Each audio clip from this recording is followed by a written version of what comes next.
प्यारे दर्शकों नमस्कार। आइए नजर डालते हैं हमारे प्यारे राज्य हरियाणा की तमाम बड़ी खबरों पर।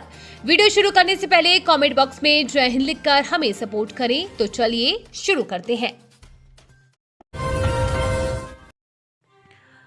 आईपीएस सुसाइड केस पर सीएम सैनी सख्त, कहा दोषी कितना भी प्रभावशाली क्यों ना हो बख्शा नहीं जाएगा।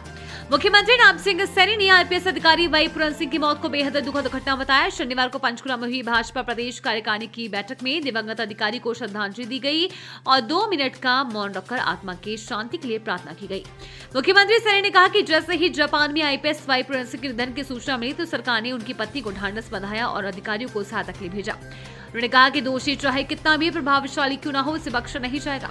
सीएम ने स्पष्ट किया कि सरकार मामले की निष्पक्ष जांच कराएगी। उन्होंने विपक्ष से संवेदनशील मुद्दे पर राजनीति न करने की अपील की और कहा कि परिवार को न्याय दिलाना सरकार की जिम्मेदारी है। इस दिन हरियाणा आ रहे हैं पीएम मोदी। कई विकास परियोजनाओं का करेंगे उद्घाटन। प्रधानमंत्री नरेंद्र मोदी 17 अक्टूबर को विकास परियोजना का उद्घाटन करने के लिए परियोजना के सोनीपत का दौरा करेंगे।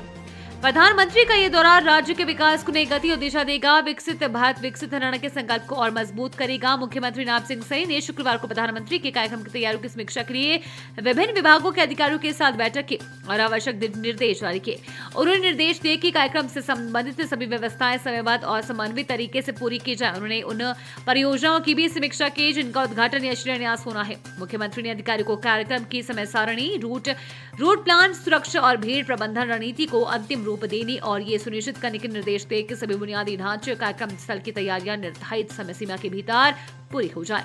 मुख्यमंत्री ने कहा कि कार्यक्रम स्थल तक पहुंचने में जनता को कोई असुविधा नहीं होनी चाहिए। सैनी ने कहा कि प्रधानमंत्री मोदी के नेतृत्व में हरियाणा ने पिछले 1 दशक में विकास के क्षेत्र में उल्लेखनीय उपलब्धियां हासिल की हैं। सरकार ने खाद लेने के लिए लागू किया नया नियम, किसानों को करना होगा ये काम।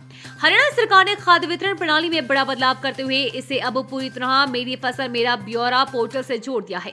नई व्यवस्था के तहत अब किसानों को पोर्टल पर पंजीकरण के बाद ही खाद उपलब्ध कराई जाएगी। राज्य के कृषि एवं किसान कल्याण विभाग ने इस प्रणाली को पंचकुला में सफल पायलट प्रोजेक्ट के बाद पूरे प्रदेश में लागू कर दिया है।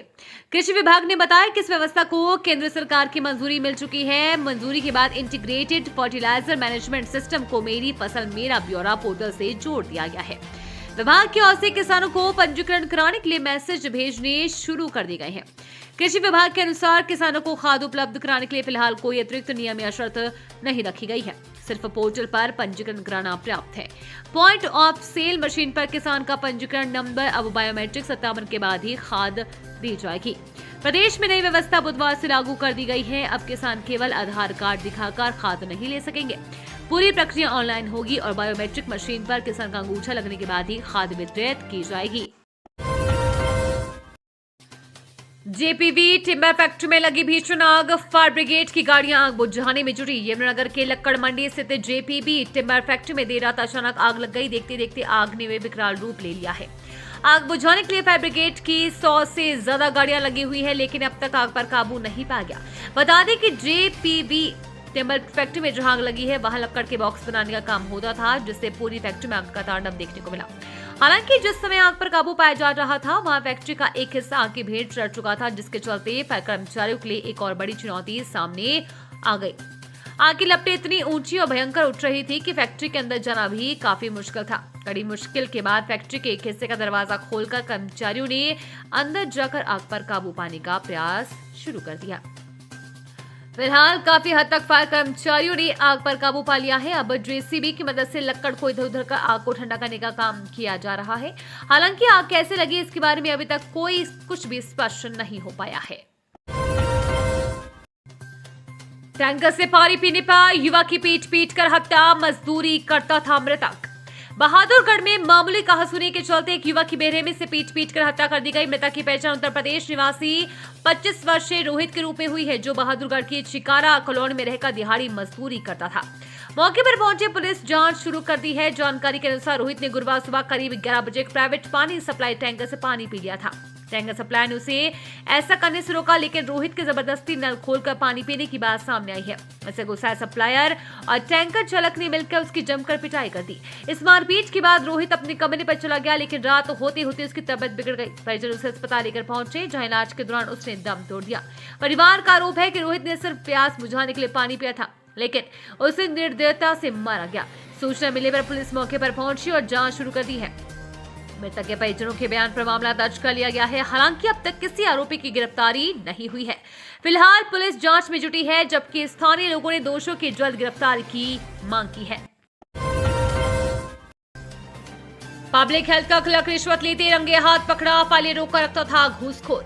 दादरी में जन स्वास्थ्य विभाग के अकाउंट ब्रांच में रिश्वतखोरी का मामला सामने आया है। एंटी करप्शन ब्यूरो की टीम ने कार्रवाई करते हुए विभाग के क्लर्क अजय को 4000 रुपए रिश्वत लेते हुए रंगे हाथों गिरफ्तार किया है। आरोपी अजय जींद का निवासी बताया जा रहा है और फिलहाल उसकी नियुक्ति चरखी दादरी जन स्वास्थ्य विभाग कराली में थी। जानकारी के अनुसार एक ठेकेदार ने एंटी करप्शन ब्यूरो में शिकायत दी थी कि बिल पास करने के लिए अकाउंट ब्रांच में कुल रकम का 1% रिश्वत मांगी जा रही थी। रिश्वत न देने पर उसकी फाइल 3 सप्ताह से लंबित रखी गई थी।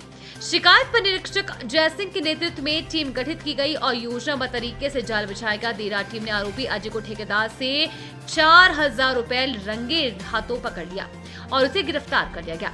एसीबी टीम ने आरोपी से रकम बरामद कर ली है। फिलहाल अजय से पूछताछ जारी है और विभाग में भ्रष्टाचार के अन्य पहलुओं की भी जांच की जा रही है। इस कार्रवाई से विभाग में हड़कंप मचा हुआ है। ये थी आज की फटाफट खबरें। हम मिलेंगे अगले बुलेटिन में, तब तक के लिए धन्यवाद और जय हिंद।